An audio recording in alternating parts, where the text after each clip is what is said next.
دم باش تماشاوان گودارن هجا بخلک دن یا بیجینگی ام بهورنا تماشاوان گودارن هجا لترکیه هنتش دقومن براسي هاجر لولاتن دي جهان بن و او ولاتش بني ده بهجه يعني وصب بالروجاف لي وصخويات كيكو دي تركيا نورمي حما جحم نورمي جهان قطه قسطامه او بانغاوي كسيكو بانغا سويكاستي جبوني بافل طلباني ديكيا اف چند روجن جخوا د چاپمنیا مده اف روجوا سرکم کارم بجن روجوک جیا سرکه يعني تشكيوسا سوسرت تشكيوسا عجيب اللي تدبري جهان مروف نم كنا جو ببهيزه لاليه دن او دولتها كو افتش ليد قوم نتهني اف جبوني چاندا كردي زمان كردي يعني آلية قد خكرنا ده آلية تكبرنا ده تشج دستي ويتي دكي في هفتي يجي بتايبت لعمد بسر جلك سازيين كود في وارد شلاكن دقرت وجلك كسي هندكار ونويسكار كرنا بنشافا وهي تكش جوا برنداية لالية دن لباشوري كردستان برخدانا شروان آزادي الدجي داغركريا همان دولتي بحمو هزا خو د دومه او باشوری کردستان کتیه دم آجویا هلبجارتنی کو بیسته جوتمه چاولریه کو بیک بی لآلیدن املید نرن تجرید هیناجی الامرالیه افچلو دمه که مها خوی چلو سیا د دومه افچلو سی مهن کو بتاوای تو آگاهی ج ربر عبدالله اوجالان ناید وی وارد پنگاوک سالا درباسوی هات بود دست بکرنه دهی جوتمه ہے هفته و چار نوند جهان پنگاوک جبونی آزادیا فیزیکی یا ربر عبدالله اوجالان و ستاتوا کردستان ج آلیت دوست گل کرد و هات بود دست بکرنه او سالفگرای نزیک دبی و اساسی وگیره دای وی تشتی وگیره دای کنسیا وزیرای اروپای بريارك دا اما چه بريار اف 10 سالن كو دادگاه مافي مروفا مافي هيوي جبوني ربر عبدالله جلان داو پیش و گوتبو گرک دولتا ترکیه دوی وارد دا تشتی کوجتی خواستنی پیک بینی بس دولتا ترکیه وکو اف بريار تنه به تفگریا و کنسیا اوروپا جی چاوه خوش وی گیرا گرد هری داویش جی تشتا کنها ما خواستن بیجن او بکو د جوینا خود اف کربو روجف لی بريارك دا كو وک گلک تشتی وی اید درباره گله کرده افجی بیارک سوسرت بو سالک خدا گراوی سالک مهلت دا دولت ترکیه جبونی از این صد نواد دونی که دبیجم خراس بکی و تشتجت خواستن بک بینی و هر دو مجرب دو مهوان آره امی هول بدن ایرو بین اکرانن و مهوان کی ما حواله ما معصوم بداق الاستودیو مره حواله معصوم تبخیراتی او بریا سکایپ جی ماموستا روزنامه‌وان فهیم الشق بمره ماموستا فهیم دم باش تجي بخیراتی Sağ olun, zor spaski. ماموستا مجرمه یکی مگوت باشوری کردستان تایبت بافل طالبانی داخویانی یک دا وقت ستارتا پروپاگاندای هلبجارتنه هات نرخاندنه لی او داخویانی که براستی گل کی گرینگ بو جبونی توایا کردن نتنه جبونی باشوری کردستان گل یک نقطه گو یعنی راستی یه دهوینه و گل جراج عالی گل کسافه هات نزمان دیرکش دوی بافل طالبانی درکتن له روز سرو داخویانی رنه چوی کسی بناو اسماعیل حق پکین اوجی برفرسیارک جی استخباراتا genel kurma yani işte serfermandariya geçtiği Türkiye yeberi bu bangekir ku bafil talabani psiyuqaste be kuştene yani ve her do tışta gava go tbhevra binarxine tetkari çbeji Niha dvem bere bizan ben İsmail Hakkı Pekin kiye ve çağrı marif karı ve hesani beje ku gotne ku ev beje ne gotne ki jreze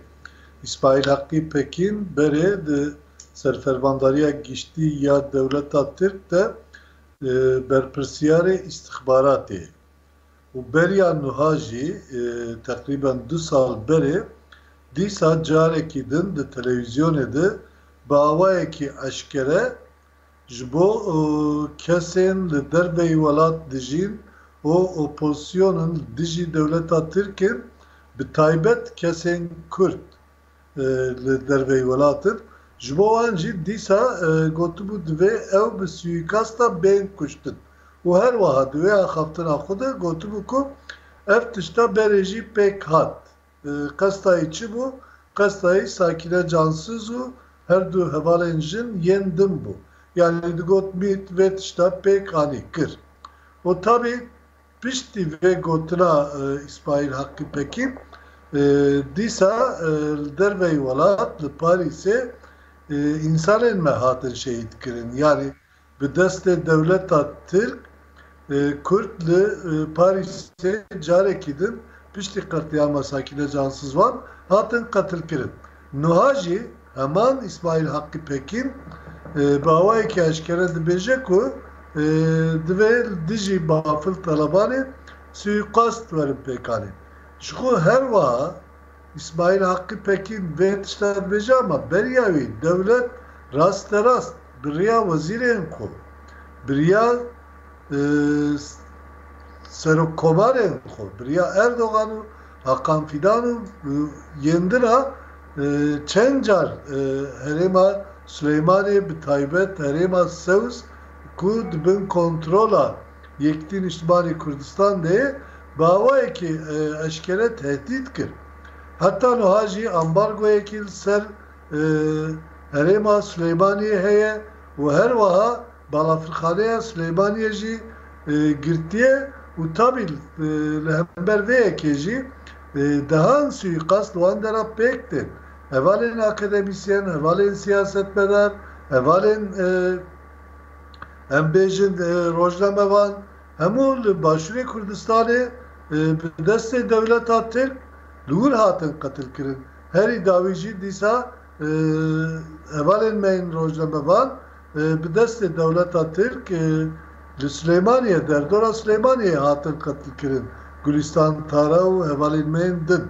Eviya jî bi me dide xuyakirin ku tiştê İsmail Hakkı Pekin dibêje ne ji tiştê rêzê û ji dewletê cudatir jî nine. Siyaseta dewletê cudatir jî nine.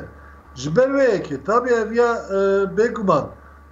hêsa nine yani êrişekî ser bi birêz bafil talebanê ne ji rêzê beriya viya jî em bînin bîra xwe dîsa dewleta Tirk tîmekî şandibû wan derda biriya leşkerên xwe dixwest hin suîqastên siyasî li Başûrê Kurdistanê pêk bînin. Li vê demê ew Amerîkayî hêzên Amerîkayî yên li Başûrê Kurdistanê hatibûn hemberî hev li hember vê yekê jî Amerîkayî li wan dera hemû leşkerên Tirk çuwal danîbûn ser wan û bi wan çuwalan wan girtibûn. Yani gava hin tişta pêk dîne em dizanin ku bi hêza xwe pêk nayne.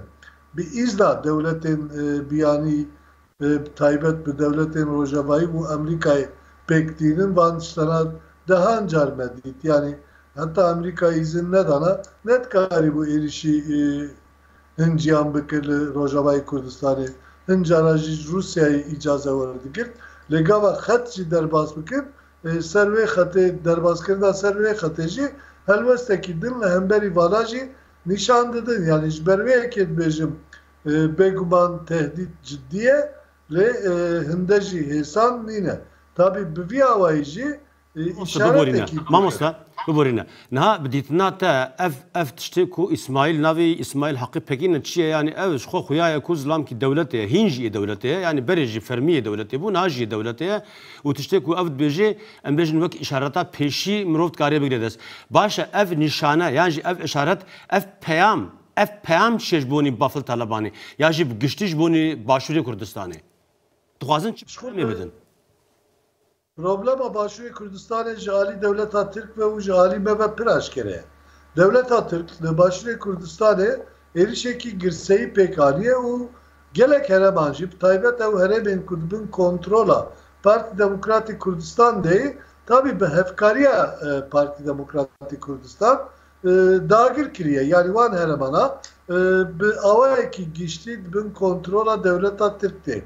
Dewleta Tirk heman tiştî dixwaze li herêma Süleymaniyê jî pêk bîne. Yani ji bo wê yekê jî hem tehdîtan bikartîne hem jî bi vî awayî însanên wekî İsmail Hakkı Pekin dide axaftin û bi vî rengî jî dixwaze tirsekî li ser aliyên din yên siyasî çêk bike. Lê tabi ev برنگکی امبیجن او پارتی دموکراتی کردستان به هف کرن گلک پیمانان به هف رمور کرن هری آخرینجی به عراق ره پیمانه کی چکرن باندورا خو سر باشوری کردستانی hem leşkeri hem abori hem siyasi bir taybetle herema badiran pek kanin fakat heman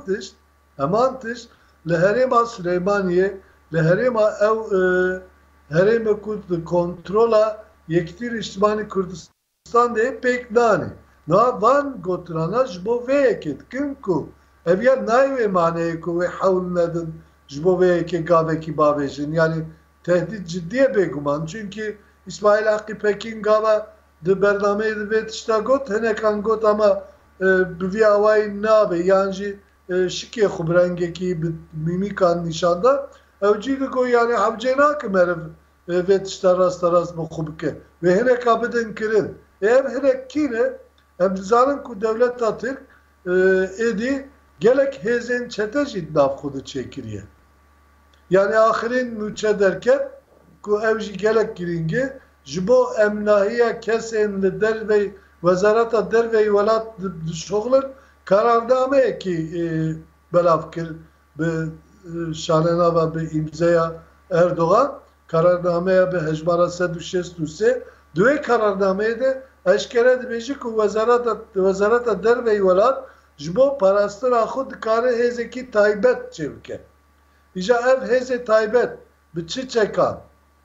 bi perverdeha ke ve biçi avay be çekilir ne eşkereye. Reşkuş bu parastıra karmente devleti hezen devleti taybet eri yani leşker ermiyor yani polis ermiyor yani leşker ermiyor bu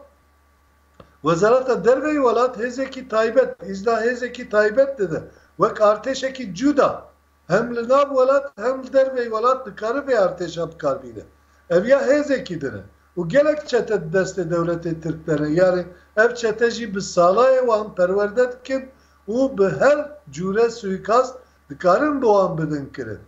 Ol başure Kürdistan'ı ji hatta noha dahan suikast pek anin ev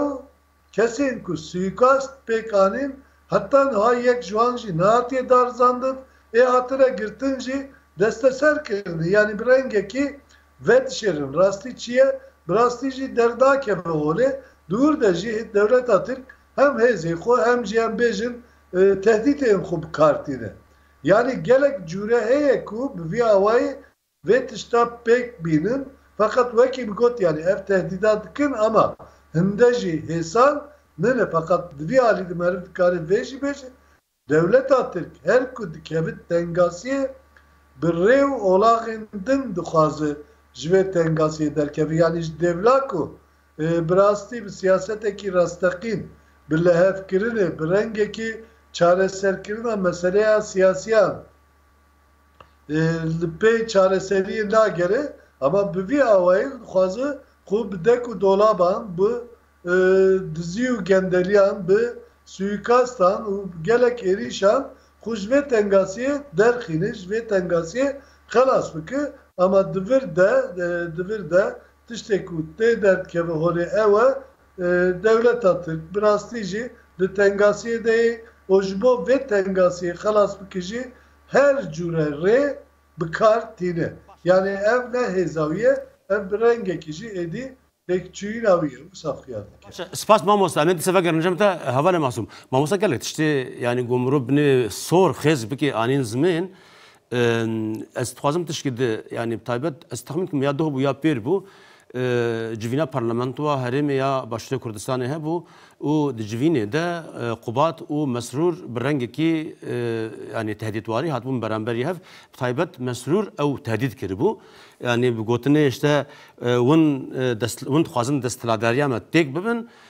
قبات جی برسیده دید به بله ام خوازن دستلاداری و داوی بکن و پشتیوا گوتنا جوین بیگو بگه انجام قضیه و داخویانی خود جی قبات افتش دوی خوب خوان زمان یک اف یاد دوا داخویانیا گو بافل جلال طلبانی دابو yani dur da jî noktaya gelki girin ku gelik cara mabxwa maani zmanana yek jî ku yani Parti Demokratîk Kurdistan باشوور کردستان پیشکشی داگرکاریه کریه و اف نای قبول کردن اف حساب گرگ به خواستنه یعنی و هر دو تشتاقوا مرب هوا گیره داده و اف داخویانیا وی کسی گو بناوی اسماعیل حقی پکینه چیه یعنی وقت کوشک چه دبه یعنی وقت تشتاقو هفته تمام دکن چه دبه یعنی دورد دیمن چیه بدیت ناتا یعنی لور چه مرب جوی دیمن مرب کاری چه بخوینه بله شخوا اسماعیل حقی تکین وقت ما مستجانی زمان نه کسی که جریزیه کسی که کوبری سروکی استخبارات لشکری دولت ترکیه و باش تزانن که اف کس دما کو دفجه وی کاری برد دنجی با آوایی که اکتیف تنها کاری خدا جی دگرن داخویانی وی کسی جخوا به هر دو پرسار جی گریداییه یک هلبجارتنین لحرما فدرال کردستانی دو جی هلوستال دیجی داگرکری دولت ترکال باشوری کردستانی ام باش تزانن 2015 ور به دما کو پیواژو هلبجارتنین جالیه دولت ترک و پیواژو آشتی حتی هلوشاندن دولت ترک با آوایی که اکتیف لهمبری گلی کرد نه تنی الباکوری کردستانی لچار پارچه کردستانی شر امها و امکاری دا دست بکرین دوی چارچوبه دل باشوری کردستانی جخوا 2005 ور به شرکی دجوار لهمبری گریلان آزادی دا دست بکرین و به جای و هوایی و به همو درفتین خود درفتین ناتو بکارتینه و هول ده سرکفتنه کی به دست بخینه لبلی تبیه کی جی نکاره لهمبری وینا پولیا هزین آزادی گاوک پیش تا باویجه لبرانبر ویه کی به هفکاری پده که خواست دیسا هنکی پیش تا گاو باویجه و کاربه کوه وینه هنکی بشکینه لبلی او یک چی پیک نهاد تبی کو پده که ری خو باجار خو عردنگاریا خو جباره گیم و را وکر قادا خو ازمانی جبالا فرین دولت ترک را وکر لبل دولت ترک دیسان نکاری لهمبری و وینا پولای گاوک پاشتا باوی گاوک پیشتا باویجه لسر وی که چه بکاتم دزانن 15 طبقه دا دولت ترک شخوا دمک دریج بود ناو هولدان دا بود لأنقره لحفکرنک چه بود مطابقات أنقره بکات به یکی راجی به چند برجواندین آبوری هم دکارن سیاسی بنا بکن به حکمت بغدای را هیچ کو حکمت بغدای لهمبری داگرکری دولت ترک آل سر آخا باشوری کردستان و دهمان دمیده آخا عراقی و هر وها سوجین وین لدیجی گلی کرد و گلین عراقی بدنگ بمینه لبلی به یکی راجی نکاری بگیجه آرمانجین خو و جاری چدکه هول ده هزین کول حرمه و داگرکری قبول نکند سر دا یعنی که بدنگ بکن جخوا بریاوی گفانه که امتزانم بریاوی بالافرگی ها سلیمانی بومبکر هزین استخباراتین یعنی که هزین آنتی ترورین یعنی که بومبکر و دوی انجامی دا سه یکشی فرماندار سه اندامین هزین آنتی ترورین یعنی که شهید بون لی بله یعنی که پاش گاو ناوید لدیج بیه که هر دیچه دولت ترکشی روی خوی رش زیادتر نشانده و وان گفین که وک بناوی اسماعیل حقی تکین که یکشی راهدارین دولت ترک نشان داده یعنی او یک نشان داده که دولت ترک خواه لهمبری برخودان گریلا لهمبری برخودان گلیت کردک چیه که ایدی با آوایی که اشکره گفا سویقاستی لسروکی پارتیه کی سیاسی گلی کرد ال باشوری کردستانی دخواه او یک جکو داریده یک معانی زمان هلوستال دیجی داگرکری دولت ترک سکنا لهمبری داگرکری دولت ترک آل باشوری کردستان و عراقی یا دویمینا گرینگ چی امزانن هلبجارتنین پارلمانتویا کردستانی دمکی نزداوی پیکوره مهاجوت مهده تبی کو پدک نقومن یعنی اگر دیسانه طالب کرن بله چند جارش خو هر دماغ نزد به مهک دمینه دیسا جالیه دستاتا پدک و تی طالب کرن لبلی وی جاری دادگاه فدرال عراقی قانونا هلبجارتنیا باشوری کردستانی گوهرد کوتا که نتوانم تکان بنا بکن کو پدک وک دستکفتیک بکار tani betal kir her wiha kanun Jinova em dikarin bêjin dizayn kir bi vê yekê re ji xwe neteweyên yekbûyî ji wek çavdêr beşdarî vê pêvajoyê bi hêzên Ewropî jî beşdar bû. Yani dîsa wê diziya hilbijartinê de diziyê nikarbin bikin. Dîsa mirov nikare sedî sed bêje wê diziyê nekin ji ber ku dek û dolabên pedekê wek bangek kiriye gotiyem nahênin got dizî bêkin. Lêbelê dema ku em lê derinin pedekê jî tirsa wî her diçe zêde dibe. Ji ber wê yekê bi hevkarê xwe dewleta Tirk re gef li dijberê xwe yenekê dixwe ku di demên dawî de em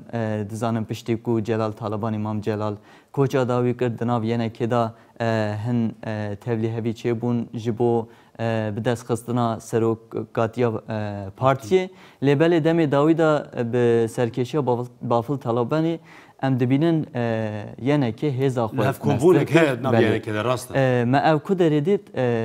hilbijartinên Kerkûkê de ên parêzgehên Encûmenên Iraqê de bi taybetî parêzgeha Kerkûkê serketina yenekê tevî ku pedekê bi aliyên Tirkmen û aliyên tundrevên Ereb re li hevkirin pêkanî lêbelê yenekê ji ber polîtîkayên xwe yên ku paşerojeke wek hev pêşkêşî gelên herêma Kerkûkê dikir serketinekî mezin bi dest xist û bi vê yekê re em îro dibînin pedeke hewl dide bi hemû awayê hilbijartinên herêmê betal bike lêbelê bi tevlîbûna hêzên Iraqî û hêzên Ewropî ev yek niha hinekî zehmet xuyet kelê. Dîsa em nikarin bêjin sedî sed wê nikarbe betal bike lê eger bi vî awayî dewam bike pedekê jî baş dizane ku wê binketinekî mezin dest bixîne ji ber ku em dizanin kotaya ku wek destkeftiyek destê wan da bû ji xwe betal bûye. û ya duyemê jî beriya vê hefteyekî dîmenek belav bibû pedeke baweriya wî ji pêşmergeyê xwe jî nîne. Di wê dîmenê da fermandarekî pedekê gef li pêşmergeyên pedekê dixwar ku dengê xwe bidin pedekê. Yani ketiye wê astê ku hêzê ku girêdayê wî jî êdî neraziye ne bawere û wê dengê xwe nede. Bi vê yekê re ji xwe daxwaz ji dewleta Tirk ez dikarim vê yekê bêjim daxwaza suîqasta li hemberî Bafıl Talibanî ji pedekê hatiye kirin ji ber ku pedeke bawayekî eşkere dibîne yeneke wê hilbijartinên herêmê de bi ser bikeve wê parlamentoyê bi dest bixe wê serok wezîrtiya herêmê bi dest bixe û ev jî ji xwe tê wate dawî anîna pedeke ji hêla siyasî be. Baş e. Ez ê herim cem mamosta fehîm mamosta divê mijarê de esas gelek noktayê ku mirov dikaribe bi seheta li ser baxivê hene çend tiştê ku hevalê masûm jî anîn ziman hin ji va bûn yek jî yani xwetopkirina yenekê ku metirsî ji pedekê re çêkiriye û ev jî ji Tirkiye re metirsî çêkiriye li aliyê din em nerin pedeke ev demik dirêj esas vî tiştê dike lê bi taybet îsal de vekirî rê ji dagirkeriya Tirkiye re vedike û pêre yani vî karî dike herî dawî jî sîxurê wanî ku li Rojavayê Kurdistanê hatibûn girtin û bernameya destên tarîm di wê bernameyê de me dît bêma parastin yani istixbarata pedekê çi qasî ji bonê Tirkiye di şoxulê. Na û yani ev tiştek ku beşa pêşî de me anîn ziman gevak û mirov vadin rê Kurd wek Kurd gerek çi bêkirinê yani siyasî partiyê wayê siyasî dibin, rewşenbîr dibin, rojnamevan dibin em bêjin yani kesê heta serok eşîra dibin çi hewce ji bonên got ev tiştên ham li ser daxivin berteref bibin. Yani taybet li Başûrê Kurdistanê ji bonê şikandina îxanetê, ji bonê şikandina va gefê Tirkiye, ji bonê têkbirina dagirkeriyê li Başûrê Kurdistanê ya Tirkiye ji Kurda giştî çi tê xwestine? Yani birastî divî warî de bi qenaata min tiştê herî girîng helwesta dijî dagirkeriyê. Yani Kurd bi taybet li dijî dewleta Tirk divê rawestî. Yani helwesta xwe bi tundî divê li hemberî dewleta Tirk nîşan bide. Çima bi taybet dewleta Tirk dibêjim? Eviya naevi vateye ku devletin din devleta Türk başların. Devletin kolonyalist siyaset avandı dijî Kurda tu guherîn tuneye lê derfetê êdina û devleta Türk nevekî hebe. Yani İran eğer ev derfet bibîne wê ji Tirka xirabtir bike. Irak bi rastî jî her çi qas nûr fermiyetekî heye em bêjin federasyonekî fermî heye lê dîsa jî berê ve peywendiyê xwe li gel devleta Türk xurttir dike çima ji siberojê de karibê zêdetir bandora xwe li ser Kurdistanê deyne û Kurdistan bigire bin kontrola xwe. Li Rojavayê Kurdistanê û li Sûriyê em lê dinerin devleta Sûrî hê jî bi awayekî eşkere li dijî devleta Türk ranewestiyayê li dijî dagirkeriya wî ranewestiyayê û her wiha dixwaze bazarî bike li gel devleta Türk ku di bingehê wan de jî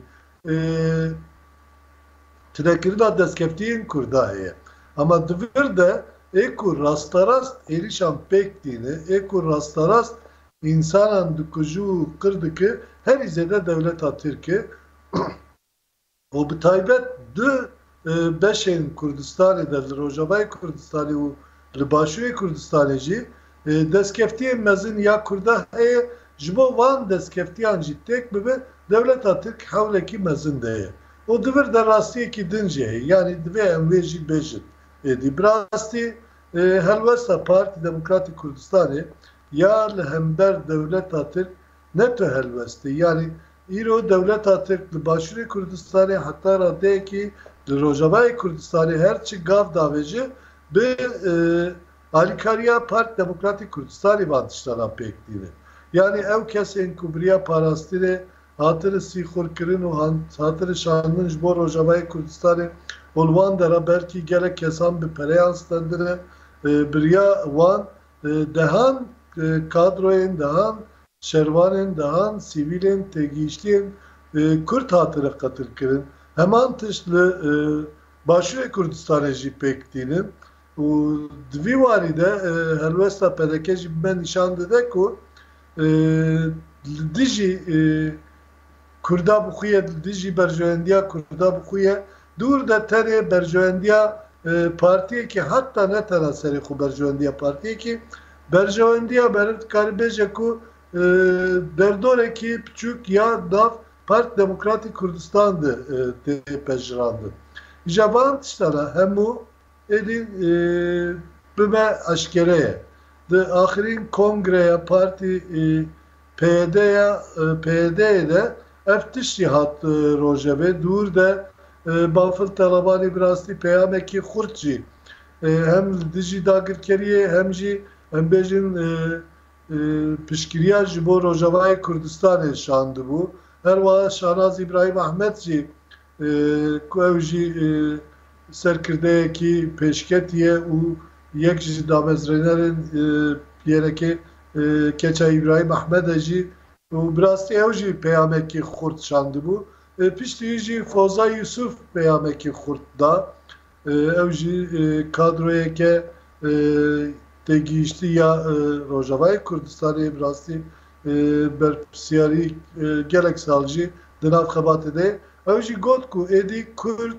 yekitiya netewî nav hev de bi rastî ew aliyên ku dijî dagirkeriyê ji bo berjewendiyê Kurda dikarin bên ba hev gavekî bavên. Di vî warî de jî got berpirsiyariya herî mezin dikeve milê Yekitîn İçtimaî Kurdistan. Evana jî ku meriv bi awayekî giştî bîne berhev êdî tiştekî eşkere xuya dike. Yani meseleyê Kurda di vê raddeyê de êdî meseleyekî hebûnên nebûnê ye. Destkeftiyên Kurda her ku berfirehtir dibin, her ku zêdetir dibin, her ku em bêjin statûya Kurda bi xurtî derdikeve holê êrişên devleta Tirk jî ber wê yekê zêdetir dibin. Yani îro li Bakurê Kurdistanê jî gelek destkeftiyên me heye li hember van destkeftiyan êrişên mezin pêk dîne devleta Tirk. Çima ji ber ku dizanin ku eger pêşî lê neyê girtin bi rengekî ev destkeftî, ev têkoşîn berfirehtir bibe û wê karibe li rojhilata navîn gelek tiştan bu gohrini. Çünkü azadiya Kurda roşlata navin edi pır aşkerete xuya kirin ku teraseri xunnet azadiya gelek kurdu. Her vaha ve buxura gelek azadiyin dinci pek bine. İro ev sistem biçi avay meriyet edeyir li Rojavayê Kurdistanê eşkere xuya dike. Eko dagirkeran ditirsine, eko kolonyalistan ditirsine, evet. Eko duxazin li roşlata navin berjoendiye xuy qirêj biriya dagirkeran peş ve bibinci ve tiştadı fikirin. Yani İro em bahsa devleta Türk dikin ama em hemû jî dizanin ku eko devleta Türk ser piya digre teraseri xwe ne tenê hêza devleta Tirkiye. Her vaha berjewendiyên qirêj jî bandor kiriye û ew aliyên ku Rojavayê devletên Rojavayê bi taybet devletên Ewropa em bêjin ji bo ku berjewendiyê wan têk neçe piştgiriyekî xurt didin devleta faşîst ya Erdoğan o dûr de jî vana li hemberî hev jî kartînin bi kartînin ji ber wê yekê jî dibêjim yani divir de Kürt dawayekî xurt kere dijî dagirkeriyê û bi hev re ji bo berjewendiyê Kurda tev bigerin. Yani îro li Başûrê Kurdistanê yani bi qenaata min eger tiştekî pir mezin çê nebe bîstê cotmehê de wê hilbijartin çêbe. Hilbijartin jî eger bi rastî karibin kontrolekî pek bînin û ew de ku dolabên di hilbijartinên din di çêbin çêbûn carekî din çê nebin bi qenaata min ve Parti Demokratîk Kurdistan PDK ve hêza xuya berê nikaribe biparêzî. Yani bêguman ve dîsa bi rengekî li wan de re hebe fakat ve teraserê xwe nikaribe êdî hükümetê jî kontrol bike ve teraserê xwe nikaribe êdî hewlêrê jî birêve bibe. Yani bi taybet divir de noktaya kilit hewlêre. Yani belki dihok ve dîsa destê Parti Demokratîk Kurdistan dibe ama bi rastî jî eger helwestekî xurt derkeve mümkün e ku hewlêr jî paytexta Başûrê Kurdistanê jî ji kontrola siyasî ya Parti Demokratîk Kurdistan derkeve ev jî nîşaneyekî bilindi. Yani îro li Başûrê Kurdistanê bi rastî jî li hember dagirkeriya dewletê Tirk bertekekî mezin heye lê ew bertek ew dijberî ne organize kiriye divir de tabi nakokiya navbera partiyên Kürt bandor wan dike ama siberoj hilbijartin bi serkeftî derkeve holê li hember dagirkeriyê jî bi rastî helwestekî xurt derkeve holê eviya ve hez mezintir bike divir de tabi tiştekî din jî heye em hemû divê bi yekdengî bawayekî xurt jî bank ew aliyên ku bi rastî bi neyaran re tev digerin bangî wan jî bikin. Yani ew dibe êdî bifikirin siberoj eger devleta Tirk devleta dagirker roşlata navîn serkeve helwestê xwe amancê xwe bikaribe bicî bîne bawer bikin di serî de ew kesên ku heta niha alîkariya wan kiriye wê wana têk bibin wê wana tune bikin. Yani mînakên girîngin Başa mamosta biborîne. Mijarek me yediş jî heye wextê me jî hêdiyê dî teng dibe yani gotinê te yani rastî girîngim nexwest ku qet bibirim lê yani ji bonî va gef û dek û dolaba û va helwestên dagirkeriyê te yani ji axaftina te ya cewherî dikarim bêjim ji Kurdar tek rê yekîtiye yani ji Kongra PYD jî ev derdkeve holê peyama ku birêz bafel şiyandibû û ê wekê de û ya Foza û Yusuf jî li ser vê asasî bû û ya dinê jî dîsa gotinê Kurdî heye dibe xezeba wê iştirsa wî ye ya dewleta Tirkiye jî xezeba wê iştirsa wê ye yani heger yekîtiya Kurda bi rengekî ya rihîş xwe heye lê dwarê siyasî de em dibêjin yekîtî û ev aliyê ku xwedê gira vê xwe bê alî hesab dikin jî gerek vê metirsiyê bibînin ev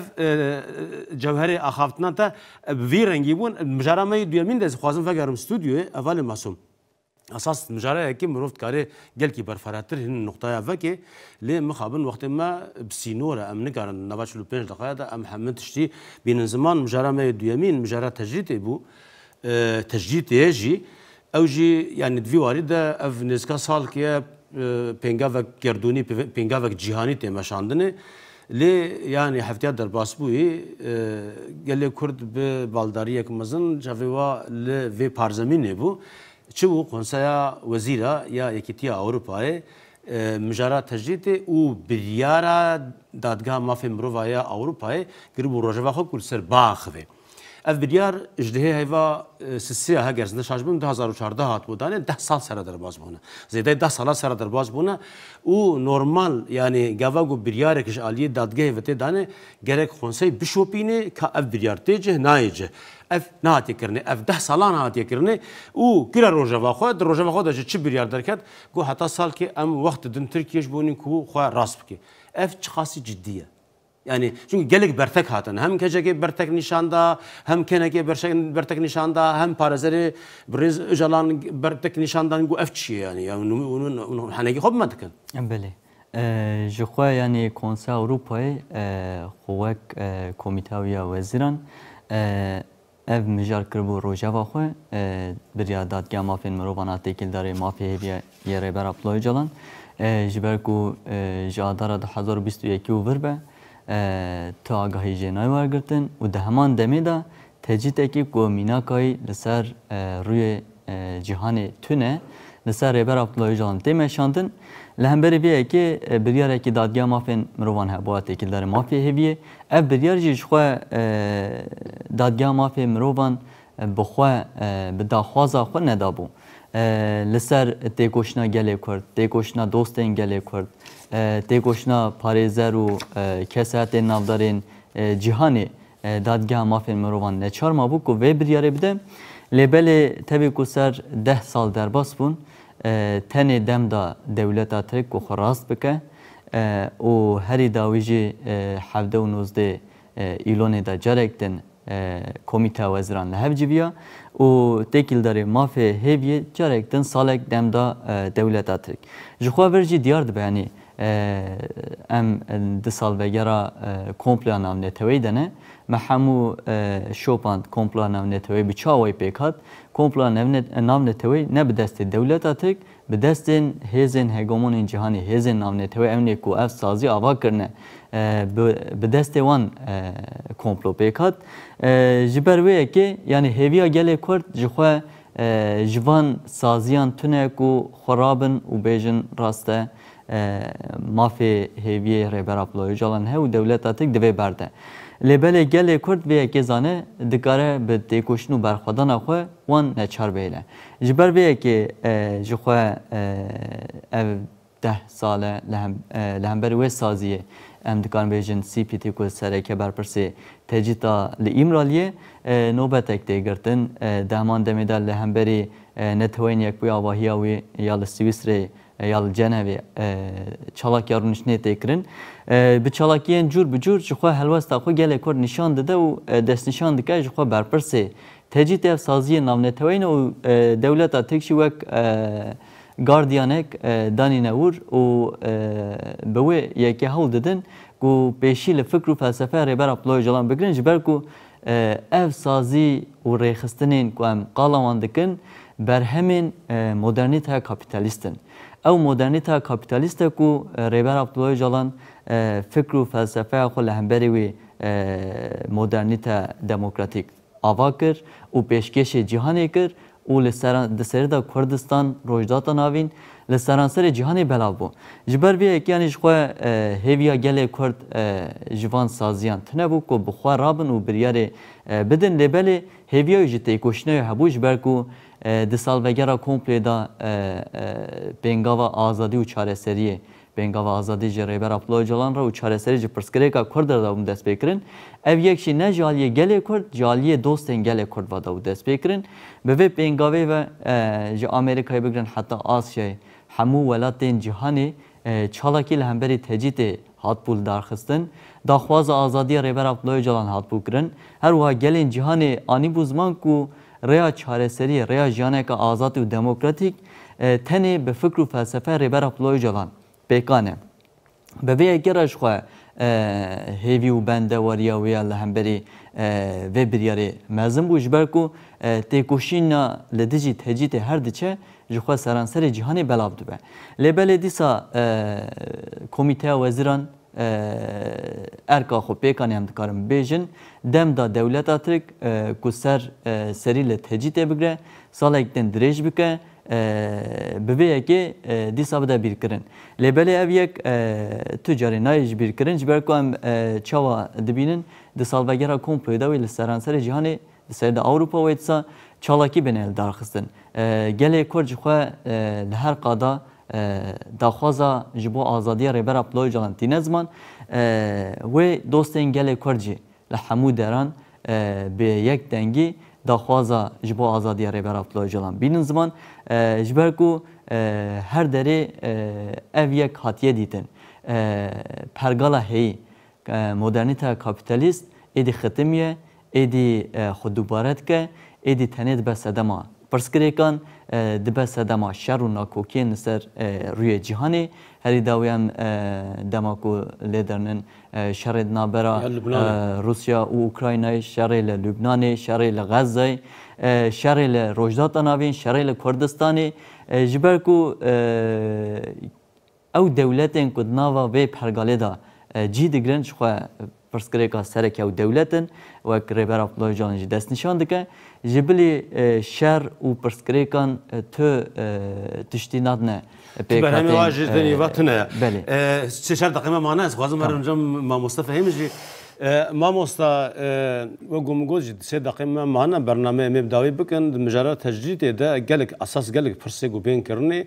û bersivê ku bên wergirtinê hene lê ez ê pirsek kontra ez xwazim ji te bikim û sê şer deqet dikaribê bersivkê bidû yê başê bê. Ev tecrît berhema dewleta Tirkiye yan berhema van hêzên global e?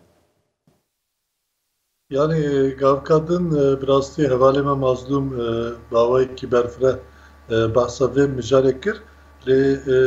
çiqûr rastî jî di pirsa te de veşartiye. Yani eğer ev tecrît tena serî xwe berhema dewleta Tirk bana heta niha Kurd bi dehan car serketibû. Heta niha Kurd bi dehan car dikaribûn azadiya xwe jî pêk bînin. Yani ew dewleta Tirk ne ew dewletek ku bikaribe tena serî xwe bi hêzên xwe ve pêşî li berxwedana Kurda bigirin. Ama tabii hêzên navnetewî ji destpêka komployê heta niha bi rengekî ji ber ku berjewendiyê wan li gel dewleta Tirkiyeyê ji ber ku berjewendiyê xwe hem ji bo rojhilata navîn hem ji bo parastina Ewropayî, parastina Ewropayî jî nav qewsê de dibêjim lê bi taybet di mesela koçberiyê de ji bo xwe dewleta Tirk wek partnerekî dibînin ya din jî yani rastiyekî din jî heye ew jî nakokî her çi qas di navbera dewleta Tirk û hêzên hegemonîk de hebe jî ew di NATOyê de behevre. Dewleta Tirk endamekî NATOyê û ev endambûna NATOyê jî bi taybet vê heyamên dumahî di carekî din derket holê ku dijî Rusyayê û hêzên din yên hegemonîk li derveyî welatên Rojavayê radwestin Çîn li alîkî, Hindistan li alîkî, din li alîkî, İran li alîkî li hemberî wan jî Tirk ji bo xwe wek jendermeyekî pêşiyê dibînin. Ha ku em vana hemû bînin bahev em dibînin ku bêguman ev tecrîta dumahî jî ev tecrîta li ser Birêz Öcalan jî û ev biryara dumahî ya Komîteya Wezîran ya Konseya Ewropayê jî ji van têkiliyan cudatir nine ev têkilî bi me eşkere dide xuyakirin ku ew ne mafê mirovan ew tenê berjewendiya xwe berjewendiya dewleta Tirk û têkiliyên xwe yên bi hev re difikirin. Di vî walî de yani Birêz mazlûm got ez carekî din dubare dikim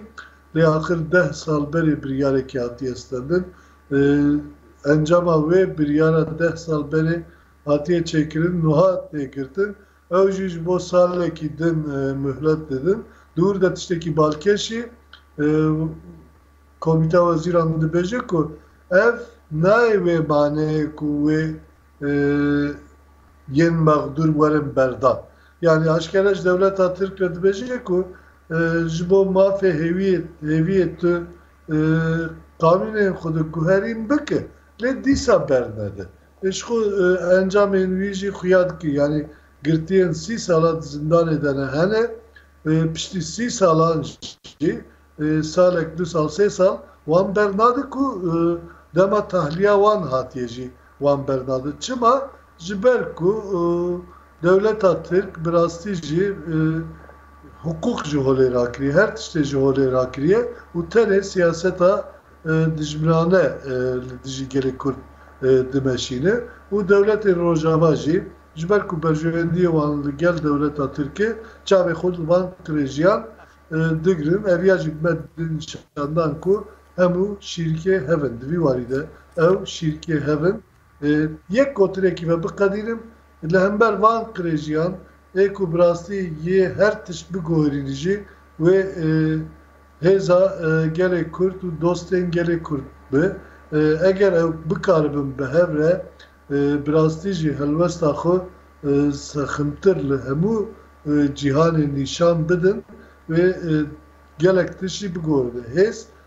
derbane gelek tiştane ev hezacı ve kurt behevre pek bile. Başa. Mamosta fehim ışık, jboni bejdariyata, jboni zamanı xo tecmer vaqatan em u jboni nirxanete em gelki spas dikin. Spas dikim sağ ol. Havale mahsum jboni tejji jboni bejdariyata ji gelki spas. Em gahan dawiya bername. Bele temaşavanın heja vi away em gahan dawiya ve xalaki ji yani gotin ki dawi de beri gostam ve dawi bikim ezbejim yani Kürt u gelle Kürt u mafi gelle Kürt bitqadan navnetawi de taybet jbuni yekitiya Avrupa ve hezen global buiye ve kagada turnusole yani dve müjarede rengi vay asasi em dibinin karakteri vay asasi em dibinin ve bernameye da mehevda dimjara yekce tecrid ya peşi deku dolabın ser başlığı Kürdistan'ı u berxudana lehember da girkeriya devleta faşist u korkeriya Türk u ya dineci tecrid bu taybet ev diyara sosret emkarın binavıkın ya komiteya veziran ya Avrupa'yı mehevda dimehvan ara em disa binin bira ve binin ekranın ve میوان کی میل استودیو محول محسوم داغ بمربو و بریا سکایپ جی روزنامه‌وان فهم شق بمربو حتی هفدیتن هکدن هر شاد و بختوار بن